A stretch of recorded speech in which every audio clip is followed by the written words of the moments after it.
Hello, everyone. Welcome to my channel, Electrodynamic Spacetime. In modern physics, there is a fundamental puzzle that has haunted the physics community for over a century. Einstein, Dirac, Feynman, and other giants of physics have all faced it with great seriousness. Yet even today, it remains written in the textbooks of classical electrodynamics.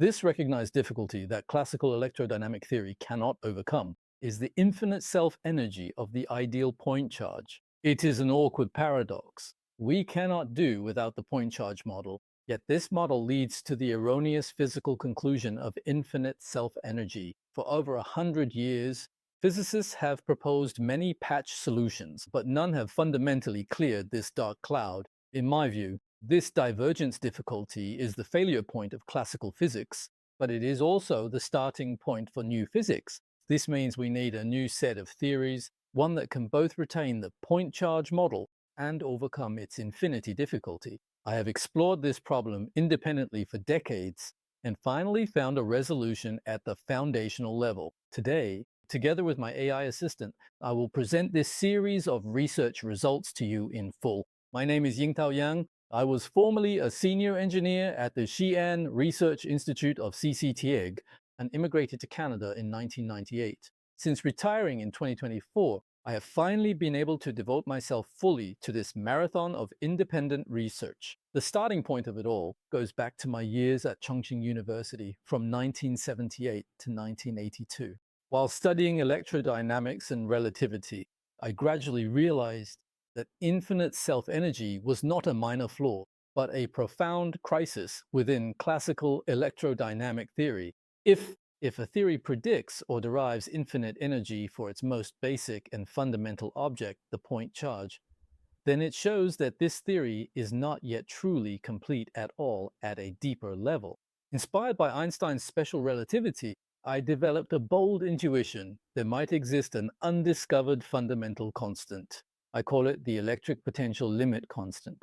The road to exploring this physical constant has been long and lonely, but I have always remained convinced that by following the scientific paradigm, grounded in rigorous mathematical and physical logic, research will eventually bear fruit. By the end of 2011, my independent research in Canada finally achieved a breakthrough. This breakthrough was not only a leap in physical concepts, but also in the self-consistency and rigor of mathematical derivation. To date, I have achieved 5 major results. First, I extended special relativity from real 4D spacetime to a 9D Biquaternion spacetime framework called Electrodynamic Spacetime Relativity. Second, I evolved the classic Maxwell's equations into a new nonlinear form.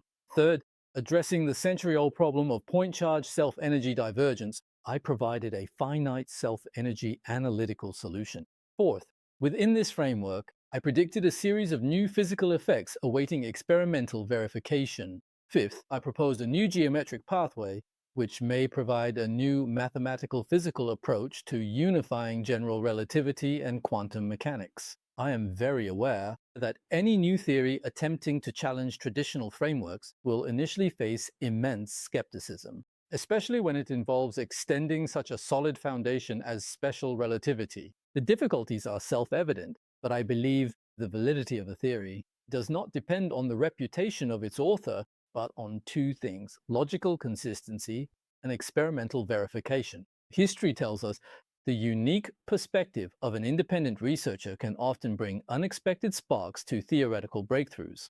To this day, I have found no reason to completely negate this direction. Therefore, I must keep going and not let this flame of thought be extinguished. Fortunately, we have entered the AI era. This is an unprecedented opportunity for independent researchers. AI tools help us organize literature, verify derivations, then refine expressions while lowering the barrier for the audience to understand complex theories. While AI cannot replace experimental judgment, it opens a new door for review and dissemination. This is a major reason I started this YouTube channel. I hope Electrodynamic Spacetime can truly showcase the whole process of independent exploration. Here, you will see the questions raised, the sparks of inspiration, the rigorous derivations, and the journey behind it all. I sincerely invite all serious researchers, whether theorists, experimentalists, or independent scholars. Please download my papers, read them personally, and even submit them to the most advanced AI for review. Please use your own logic and analysis to judge. I welcome all fact-based questions and criticism. My theory offers predictions for potentially multiple new and interesting physical effects, providing ample material for experiments. If someone can strictly prove that the electric potential limit constant simply cannot exist, I will immediately end my research and offer my thanks. Conversely, if these predictions are eventually verified, then the electric potential limit constant will become a fundamental physical constant as important as the speed of light. Physics will see a brand new breakthrough. Thank you for watching Electrodynamic Spacetime. Next, please watch a video generated by Notebook LM based on my papers. The audio remains original, while the visuals have been edited by me. Note, AI videos are for popular science reference only. For rigorous study, please refer to my preprints. Please join me with a strong sense of curiosity and a rigorous scientific attitude as we embark on this journey to explore the world of new physics together. It's a really strange feeling when you realize that the fundamental rules of the universe, like the very mathematics that keep your lights on and your phone charged, actually have a bug in them. Yeah, a massive bug. And we're not just talking about some tiny, negligible rounding error here. Right, exactly. We are talking about a massive, catastrophic system failure sitting right at the center of every single atom in your body. Every atom in the device you're listening to right now, actually. It's hidden in plain sight. Yeah. So we are pulling from an incredibly intriguing set of research today. It's a theoretical framework called Electrodynamic Spacetime Relativity, or ESR. And this was developed by Yingtao Yang. Right, and it is a super ambitious framework. It attempts to fundamentally rewrite how we understand classical physics from the ground up. Because the goal here isn't just to, tweak an equation, right? No, not at all. It's to give the entire universe a geometric upgrade to solve a problem that has been quietly ignored by physicists for decades. Which is wild to think about. And the mission of our deep dive today is to explore exactly how this ESR framework attempts to solve one of the most glaring, unresolved paradoxes in all of physics. Yeah. And it does this by completely reimagining the dimensions of space and time. We're basically going on a trip from the tiny, infinite problems inside a single electron all the way up to a 9-dimensional view of reality. Okay, let's unpack this. Where exactly is this bug hiding? Why does the math that powers our daily lives suddenly just break down? Well, the bug is hiding right in the center of what physicists call the classical point charge model. The point charge model, okay. Yeah, the sources refer to this specific breakdown as the anomaly. Basically, in classical electrodynamics, to make the math workable, we often model fundamental particles, like an electron, as a point charge. Meaning what exactly? It means we treat the electron as this theoretical object that possesses a specific mass and a specific electric charge, but a physical radius of absolute zero. Zero radius, so it's literally an infinitely small point in space. Exactly. It has no physical size. Which I guess makes calculating its trajectory very convenient. Right up until you zoom in and look too closely at the electron itself. Yeah, that's when things go off the rails. The closer you get to it, the more chaotic the math becomes. Because you're zooming into nothing. Right. According to the foundational formulas of classical physics, properties like electric potential, field intensity, and energy density, they all increase exponentially as the distance to the center of the charge decreases. Okay, so if the radius is exactly zero, you are eventually dividing by zero in the equation. Yes, and as you know, you can't divide by zero. The math dictates that all those energy values must diverge into an absolute infinity. Okay, let's create a mental model for this for you listening. Imagine walking toward a deep hole, and the closer you get to the center, the steeper the drop becomes. That's a good way to picture it. But because the center has no width, the drop never bottoms out, right? It just keeps plunging down forever. Yeah, exactly. That is what we call the infinity funnel. As you approach that 0 point, the energy required to hold that electron together becomes mathematically infinite. Which is a problem. A huge problem. An infinite amount of energy cannot exist in a finite space. It is physically impossible.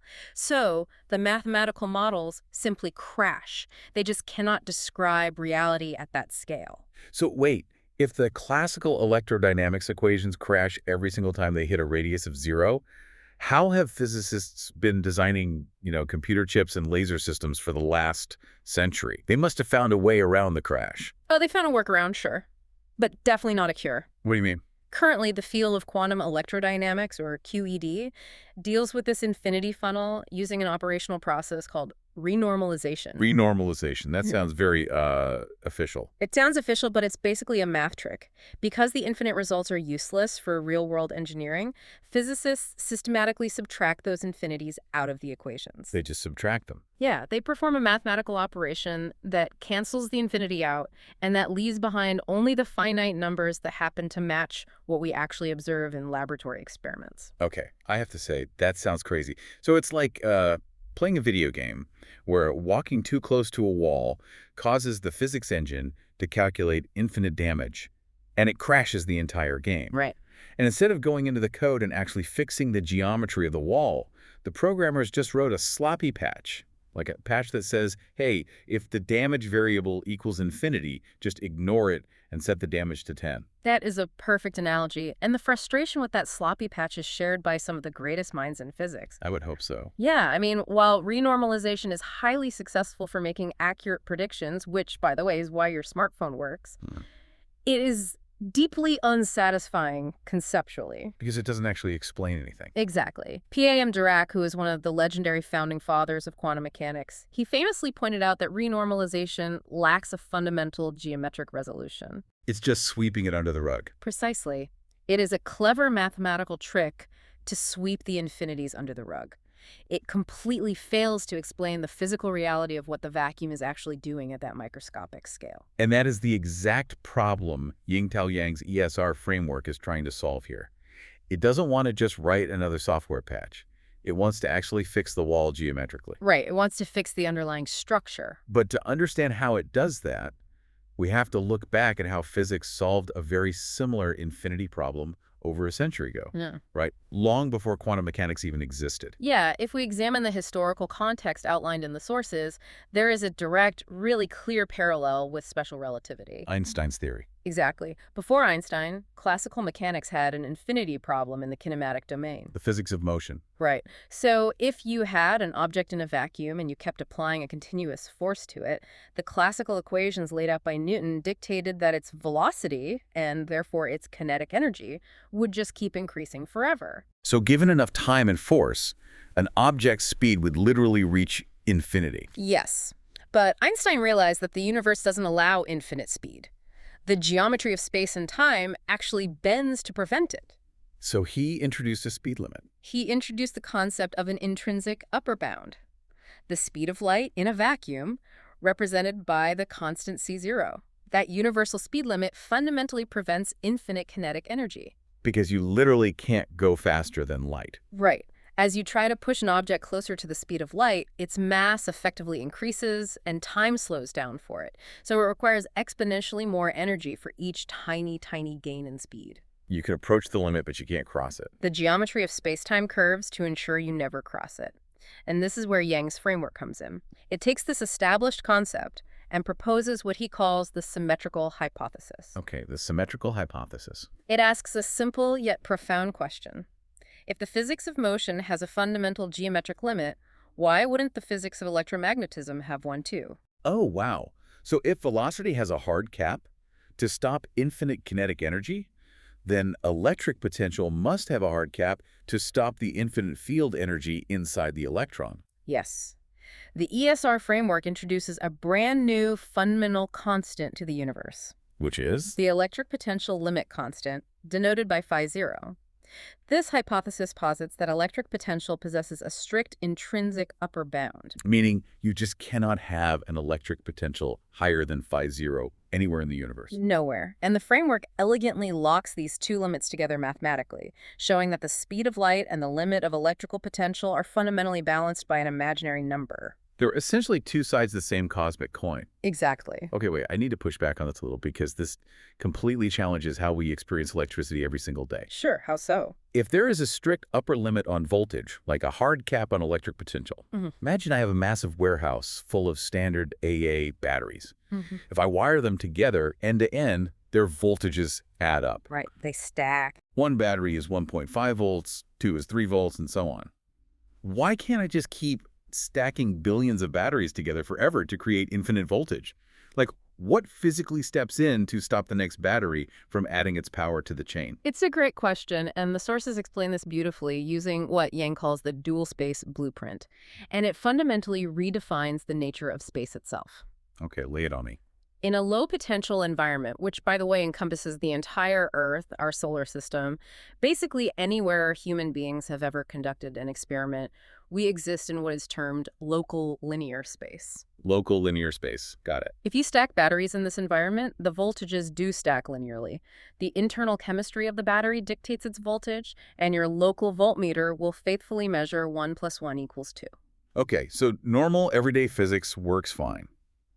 But what happens when that warehouse of batteries gets unimaginably large and the total voltage starts creeping up toward that absolute universal limit?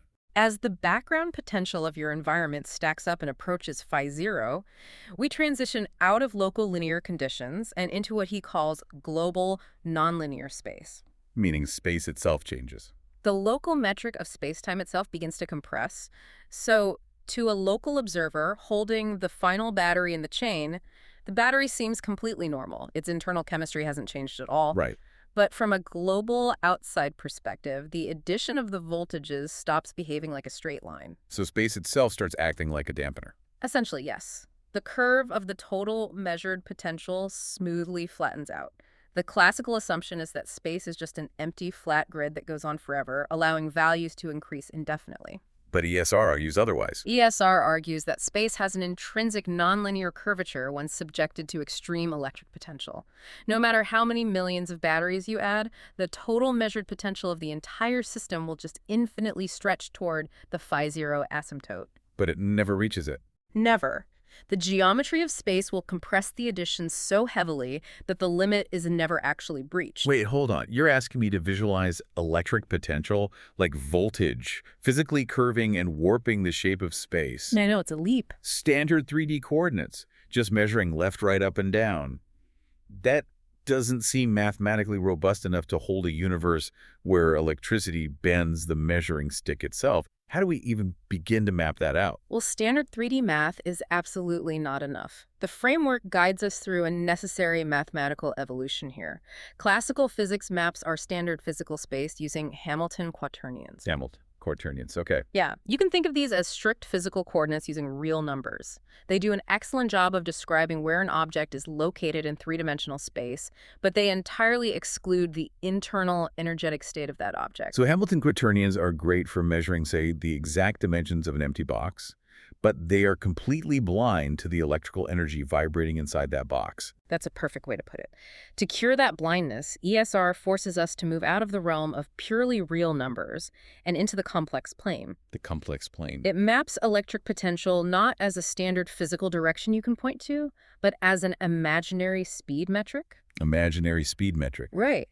By introducing an imaginary axis that scales directly with electric potential, the math suddenly gains the ability to track an object's physical velocity and its internal electric potential simultaneously, all within the same equation. But introducing complex numbers still just puts physical movement and electrical energy on a flat 2D plane together, right? Yeah.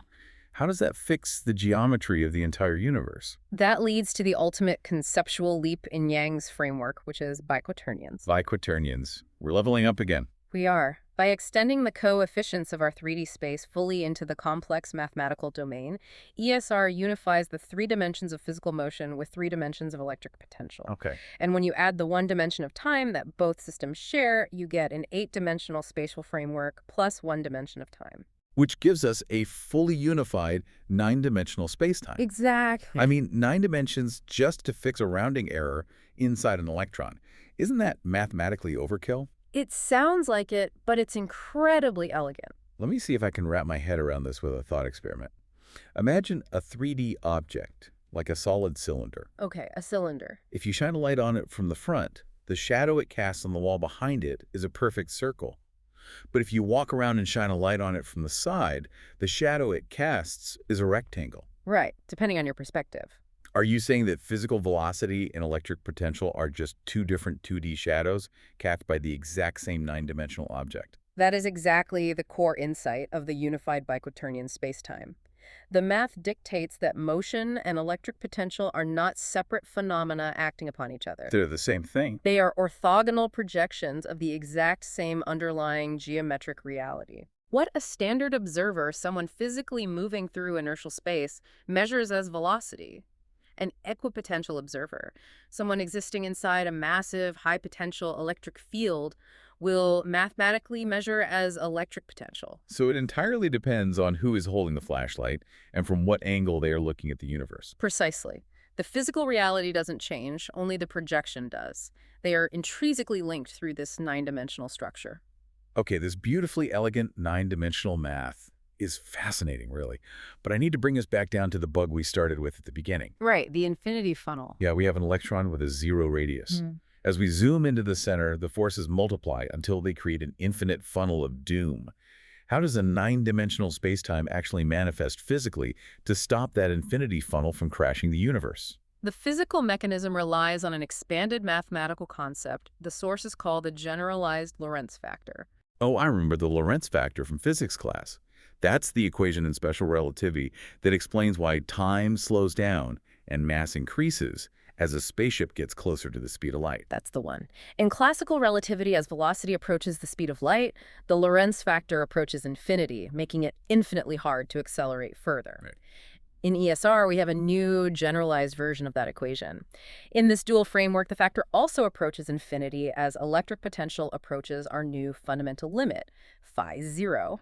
Okay, so as we zoom in closer and closer to the center of the point charge, the potential gets insanely high, and this generalized Lorentz factor skyrockets. Yes. But, equations on a chalkboard don't stop infinite energy. Yeah. What does that math actually do to the physical space around the electron? It fundamentally alters the vacuum itself. We often imagine the vacuum of space as just empty, passive nothingness.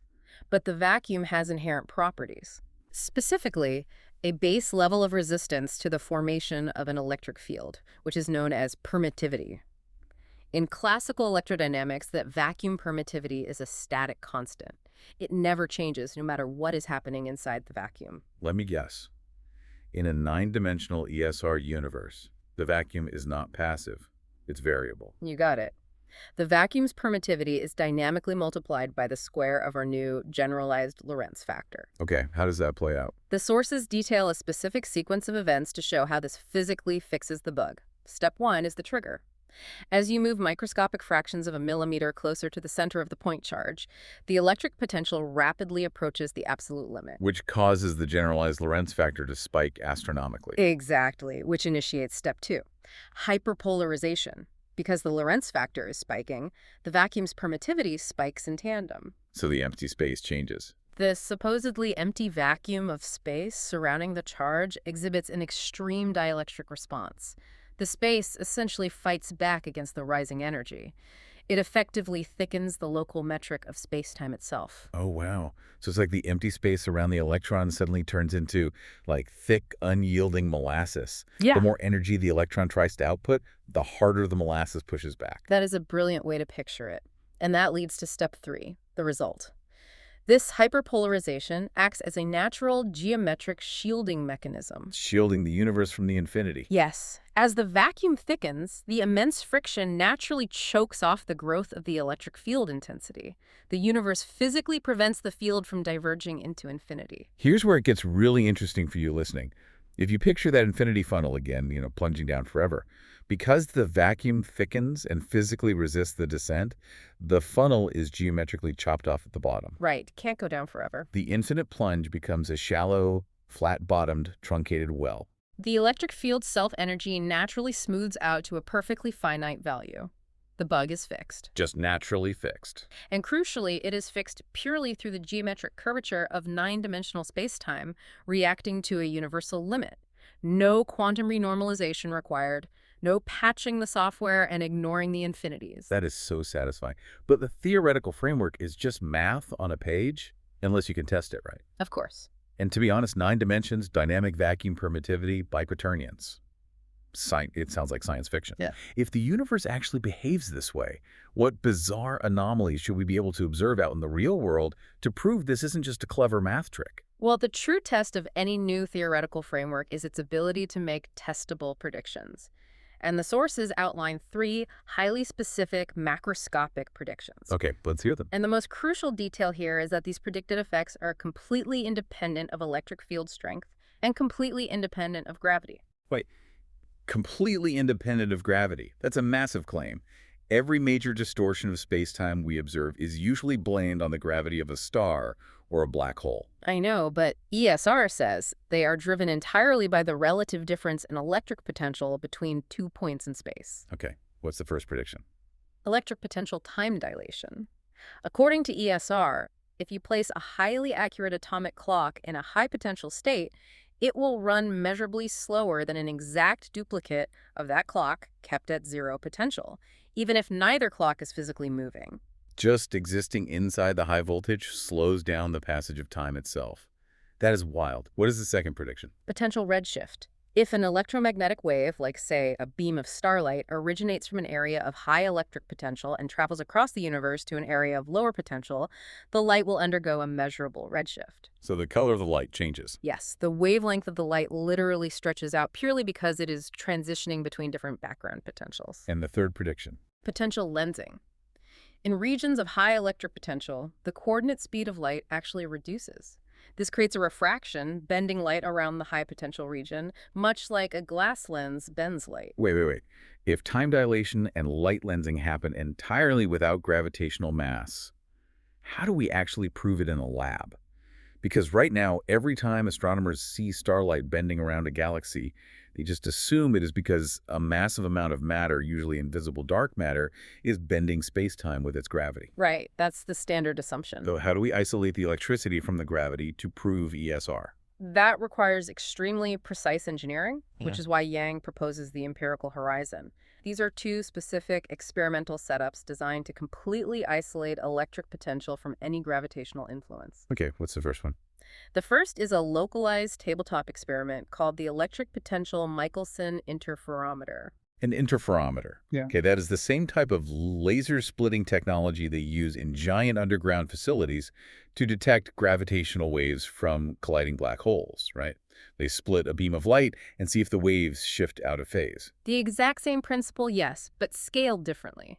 This interferometer would be built inside a heavily controlled equipotential zone. What does that mean for the setup? This means the entire apparatus is flooded with a very high electric potential, but the electric field is kept at absolute 0.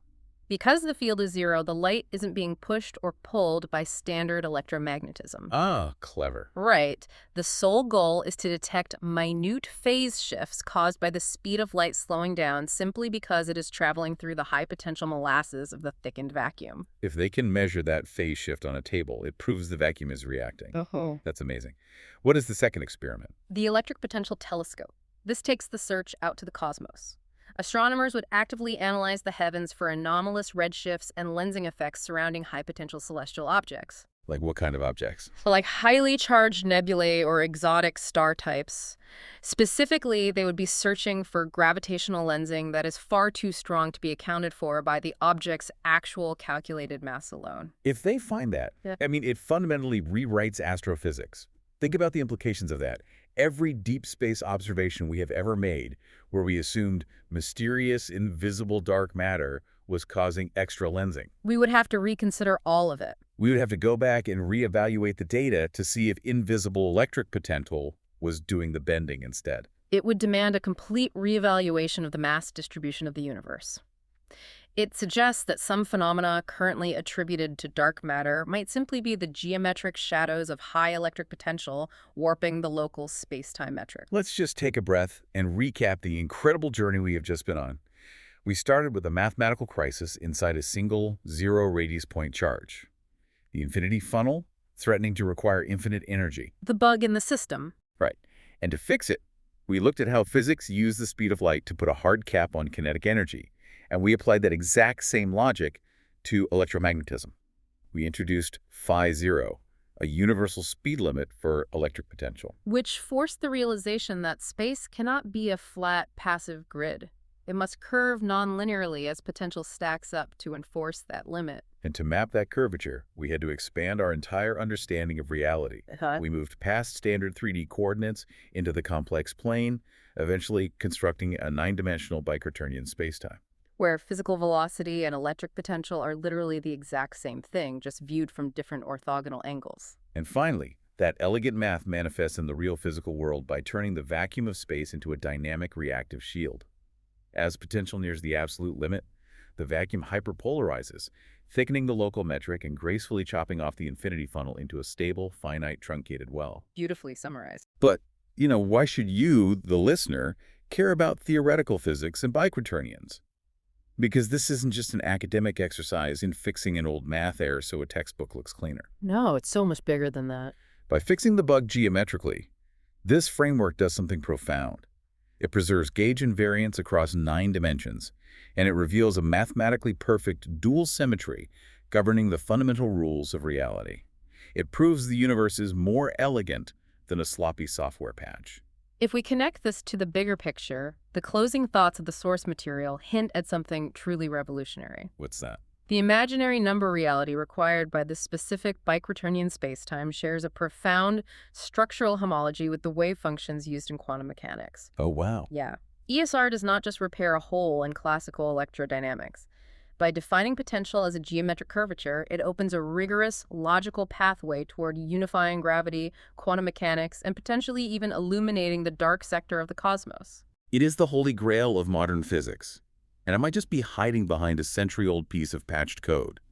It leaves me with one final, mind-expanding thought. Let's hear it. If physical motion and electrical potential are fundamentally just two sides of the exact same 9-dimensional coin, you have to wonder, what other unseen dimensions are casting complex shadows that we mistakenly categorize as entirely different fundamental forces in our limited, everyday 3D lives? Thank you so much for joining us on this deep dive. Keep looking for the shadows.